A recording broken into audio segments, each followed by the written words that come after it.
자, 오늘 이 이야기는 여러분 정말 중요합니다. 예전부터 이재명이 기존의 대한민국에 잘 정착된 시스템들을 하나하나 부수고 있다라는 느낌이 제가 든다고 했었잖아요. 이번에도 비슷합니다.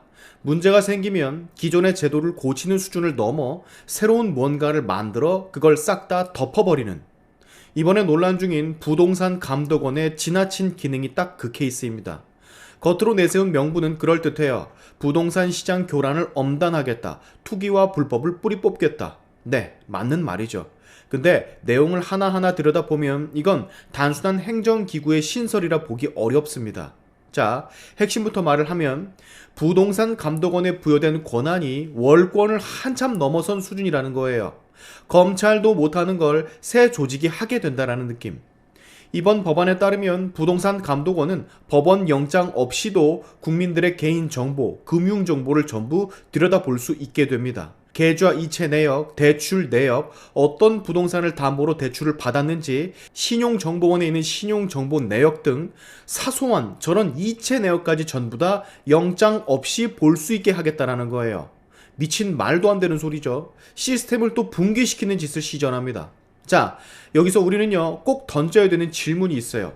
도대체 왜 굳이 국토교통부, 국세청, 경찰, 그리고 검찰, 이런 조직들이 가지고 있는 기존의 시스템이 있는데 이 모든 걸 뛰어넘는 새 조직을 만들어야 하냐라는 겁니다. 마치 공수처를 설치할 때처럼 말이죠. 현재도 부동산 범죄는 국세청으로 세금 추적이 가능하고 경찰과 검찰이 수사할 수가 있고 필요하면 압수수색 영장을 받아 계좌를 들여다볼 수 있습니다. 이게 지금까지 대한민국에서 유지가 되어 온 법치의 기본 질서 중 하나예요. 근데 부동산 감독원이라는 곳은 다릅니다. 이번 법안은 이 기본 질서 모든 것을 한 번에 뛰어넘어 버려요. 조사 단계라는 이름으로 영장 없이 우리 국민들의 금융 정보 하나하나를 다 보고 대출 정보까지 들여다보고 다른 기관 자료까지 한꺼번에 모을 수 있습니다. 정부 쪽에서는 말을 하죠. 수사에 쓰려면 결국 영장을 받아야 한다라고. 근데 이 말에는 아주 중요한 맹점이 있어요. 정보는 여러분 수사에 쓰느냐 마느냐 이전에 타인이 내 걸 보는 순간부터 권력이 됩니다. 원래 보면은 안 되는 거라고. 누가 어떤 계좌를 쓰는지, 돈이 어디서 어디로 움직이는지, 어떤 부동산을 담보로 대출을 받았는지 범죄를 저지르지 않는 이상 원래 보면 안 되는 거고, 그럼에도 불구하고 이걸 먼저 보고 있고 알고 있는 쪽이 이미 주도권을 쥐게 된다라는 거예요. 그래서 검찰도 함부로 영장 없이는 이런 개인 정보들을 못 보게끔 막아둔 겁니다. 이건 여러분 민주주의의 뭐랄까 최소한의 안전장치 중에 하나라고 전 느껴지는데 여러분은 어떻게 생각하십니까? 자, 법 쪽에서 나오는 비판은 명확해요. 금융범죄는 워낙 지능적이어서 예외적으로 금융감독원에게 계좌 추적 권한을 준 것인데 지금 부동산 감독원의 경우는 다르다.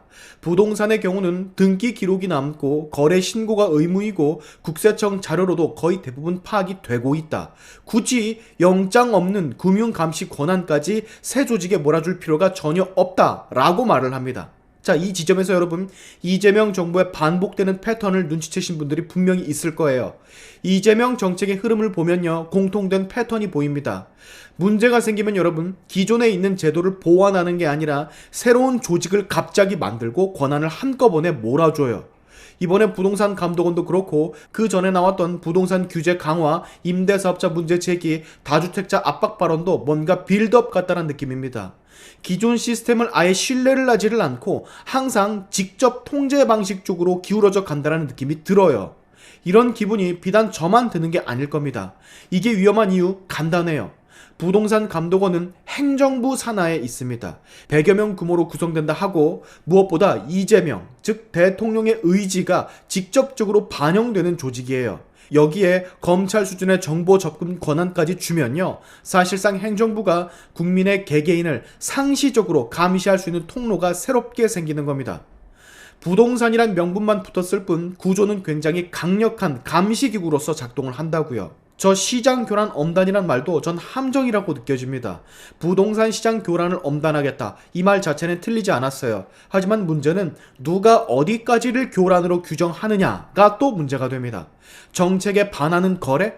혹은 정부 시각에서 의심스러운 대출? 아니면 시장 흐름과 뭔가 다른 투자?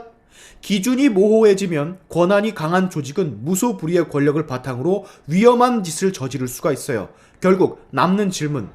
기존 제도로서 충분히 수사가 가능한 일인데 왜 굳이 영장 없는 금융감시 권한까지 부여를 하나? 왜 이렇게까지 권한을 집중시키려고 하나? 라는 질문이 남게 됩니다. 부동산을 잡겠다는 명분 뒤에 권력의 편의성이 느껴질 수밖에 없어요, 국민들은. 제가 알기로 영장제도는 권력이 폭주하지 않게 막기 위한 장치의 기능도 한다라고 생각을 합니다. 무조건 범죄자를 보호하고 막기 위한 제도가 아니라. 근데 이 장치를 우회하는 순간 아무리 명분이 좋아도 국민들은 불안해질 수밖에 없다라고 생각을 해요.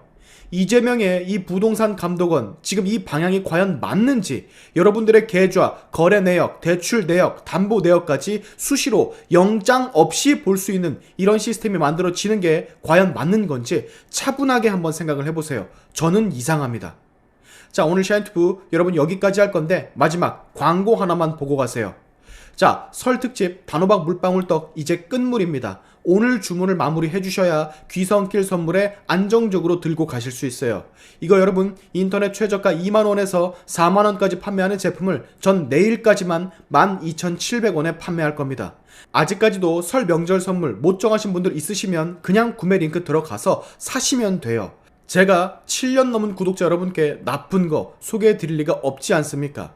1200개 넘게 달린 어마어마한 리뷰들 함께 보시고 평점도 보시고 구매하세요. 지금 보니까 유치원, 교회, 그리고 중소기업 사장님들이 막바지에 좀 구매를 하시는 것 같더라고요. 한 번에 30개, 60개, 50개씩 구매하신 분들도 계시고요. 받으시는 분들이 무조건 후회 안 하고 이거 어디서 났냐고 할 신기하고도 맛있는 떡이니까 절대 후회 없으실 겁니다. 시간이 얼마 없어요, 여러분. 내일이면 구매 링크가 닫힙니다. 구매 링크 고정 댓글 그리고 영상 설명란에 달아 놓을 테니까 마지막 스포트 왕창 구매해 주시면 감사하겠습니다. 오늘 샤인투프 여기에서 마무리하겠습니다. 고맙습니다.